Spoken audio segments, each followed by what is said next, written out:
Bismillahirrahmanirrahim. Assalamualaikum warahmatullahi wabarakatuh.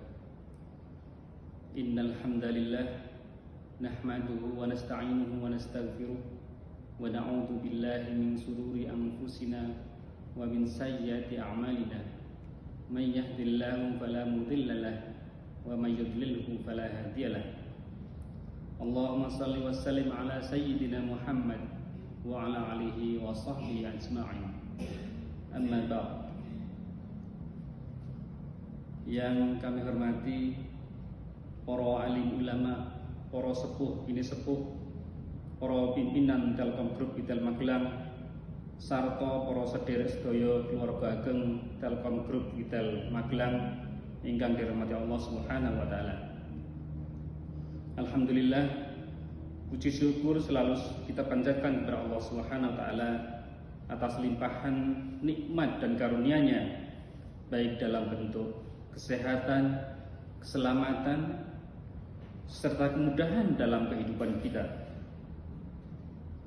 Salawat serta salam teruntuk junjungan kita, suri tauladan kita, Nabi Muhammad sallallahu alaihi wasallam, yang senantiasa kita harapkan syafaatnya di akhirat nanti. Hari ini insya Allah kita sudah menjalani puasa sampai pada hari yang ke-11, atau hampir sudah melewatkan sepertiga pertama bulan Ramadan ini. Alhamdulillah, semoga kita diberikan kekuatan untuk dapat menjalani puasa di bulan Ramadan ini sampai akhir dan mendapatkan rahmat dan ampunan dari Allah Subhanahu wa taala yang selalu kita harapkan. Amin ya rabbal alamin.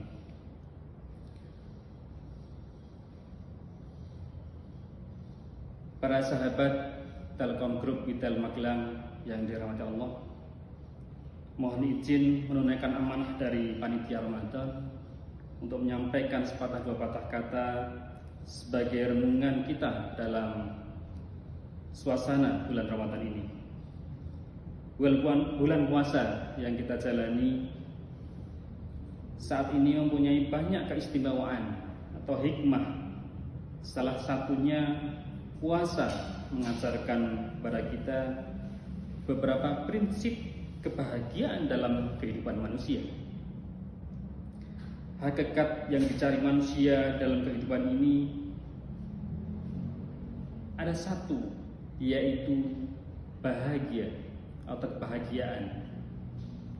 Seseorang mengumpulkan kekayaan dari mobil mewah, rumah mewah, tanah yang berhektar-hektar, harta yang melimpah sampai 7 turunan. Pada dasarnya yang dicari adalah satu, dia ingin hidup bahagia. Dalam hadis riwayat Muslim disampaikan Rasulullah SAW bersabda yang artinya, orang yang berpuasa memiliki dua kebahagiaan. Kebahagiaan ketika berbuka puasa dan kebahagiaan ketika berjumpa dengan Tuhannya. Pada saat kita akan berbuka puasa, biasanya banyak sekali hidangan yang disuguhkan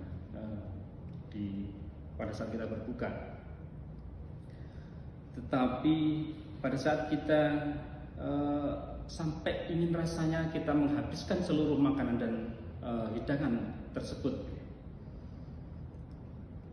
tetapi pada saat kita habiskan seluruh hidangan itu, apakah setelah itu kita merasakan mendapatkan kebahagiaan? Pada saat perut kita sudah kenyang, kekenyangan, apakah itu nyaman ya? Artinya untuk nanti mungkin untuk ibadah tarawih sudah malas, untuk ngaji juga sudah ngantuk. Jadi dengan berbuka dengan seperti itu, apakah bisa menemukan kebahagiaan pada saat berbuka puasa? Tentunya tidak. Rasulullah mengajarkan kita untuk berbuka puasa dengan air putih dan kurma. Itulah yang seharusnya kita ikuti, kita laksanakan sebagai umatnya yang setia kepada Rasulullah. Jadi kebahagiaan sesungguhnya pada saat berbuka puasa adalah kita harus bisa mengendalikan keinginan atau hawa nafsu terhadap keserakahan, ketamaan pada kenikmatan dunia. Itulah salah satu pelajaran dari ibadah puasa. Jadi dengan puasa akan dapat menemukan kebahagiaan. Terkait dengan kebahagiaan, ada 3 kunci yang dapat mencapai kebahagiaan. Yaitu yang pertama adalah sikap tawakal pada Allah SWT. Disebutkan dalam firman Allah Quran surat At-Talaq ayat 2-3, A'udzu billahi minasyaitonir rajim. Wa may yattaqillaha yaj'al lahu makhraja wa yarzuqhu min haitsu la yahtasib. Wa may yatawakkal 'ala Allahi fahuwa hasbuh. Ila akhirih. Yang artinya, barang siapa bertakwa kepada Allah, niscaya dia akan membukakan jalan keluar baginya, dan dia akan memberinya rezeki dari arah yang tidak disangka-sangka. Dan barang siapa bertawakal kepada Allah, niscaya Allah akan mencukupkan baginya.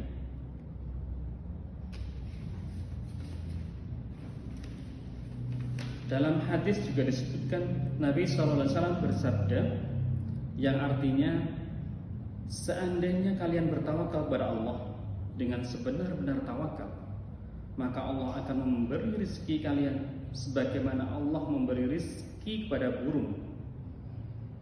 Burung pergi pagi hari dalam keadaan lapar dan kembali dalam keadaan kenyang.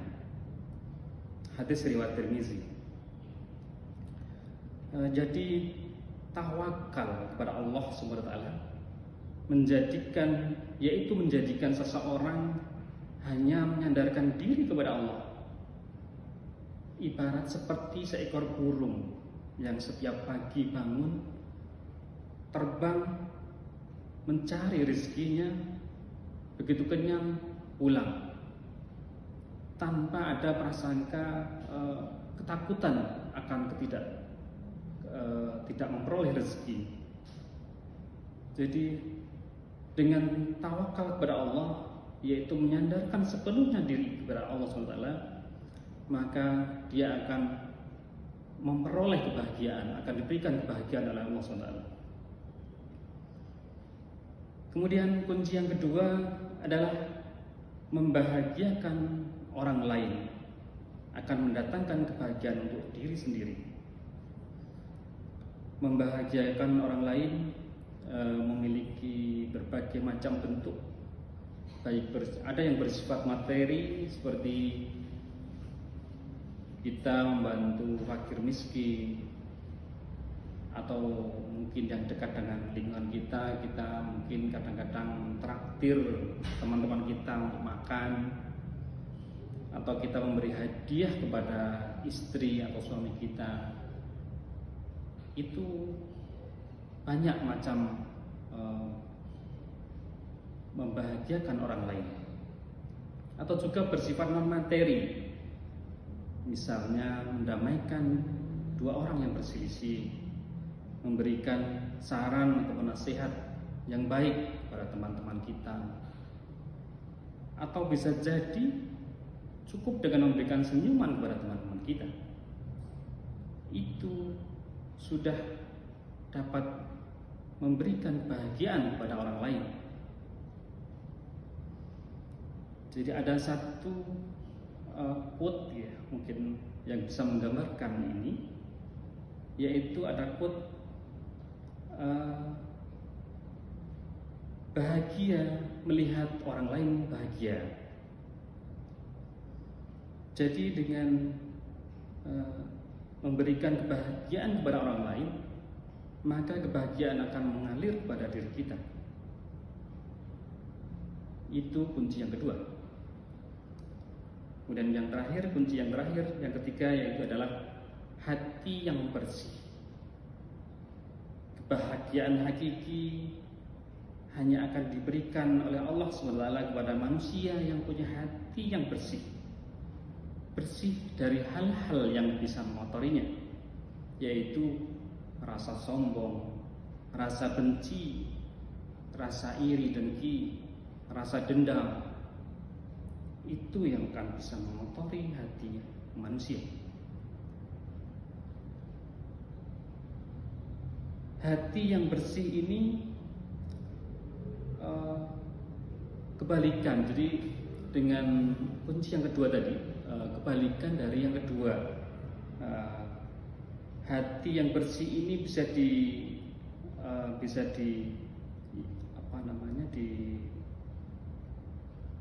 seperti ada quote gitu ya. Kebalikan dari yang nomor 2 tadi. Yang 2 tadi adalah bahagia melihat orang lain bahagia.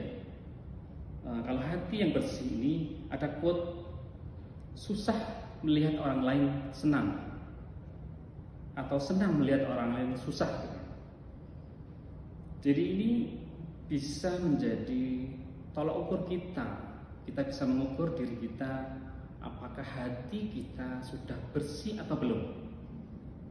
Dengan satu quote tadi, apakah kita bisa susah melihat orang lain senang, atau senang melihat orang lain susah?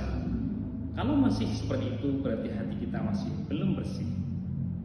Jadi kalau sudah bersih, nanti akan bisa bahagia melihat orang lain bahagia. Itu nanti hanya hati yang bersih yang bisa merasakan itu. Para sahabat Telekom Group Retail Magelang, mungkin sedikit ini yang dapat saya sampaikan terkait dengan beberapa hikmah keistimewaan dalam ibadah puasa Ramadan ini. Semoga kita selalu diberikan kekuatan, semoga kita bisa menemukan kebahagiaan dalam hidup kita. Amin ya rabbal alamin. Kalau ada khilaf mohon dimaafkan. Billahi taufiq wal hidayah. Wassalamualaikum warahmatullahi wabarakatuh.